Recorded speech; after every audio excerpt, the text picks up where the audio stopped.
At para naman sa mga tao ho na medyo marami ng masakit na kasukasuan. Ang katawan ho kasi natin ay maraming kasukasuan yan eh, o yung joint. No, may malaking joint gaya ng sa dito sa balakang, may joint tayo diyang malaki. Tuhod lalo na sa dito sa paa, daliri sa paa, dito mismo sa dito sa ankle, yung mga daliri natin, itong wrist, balikat, itong ito mismong kamay mo na to, yung balikat mo at braso mo.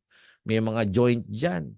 Eh para po mawala o maibsan, nakakaawa kasi pag may mga masasakit ng kasukasuan, natutuyo yung soft bone o yung cartilage, no?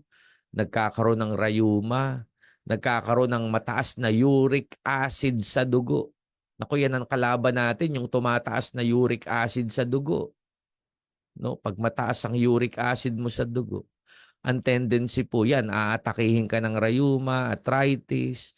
Para po mawala yan, nakakatulong naman sa pag-aaral po, pinatunayan na ang kombinasyon ng collagen and glucosamine, ito ay magandang kombinasyon para sa bone and joint health.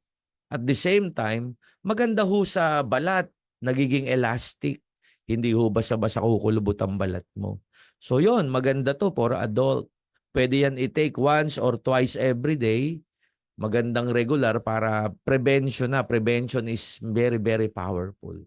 No, wag mo nang antayin may masakit. Wag mo nang antayin na may mga makirot sa'yo. Mas mabuti po na ma-take mo na to at least once, twice a day para may prevention ka na. I hope nakita niyo yung pinupunto natin doon, no?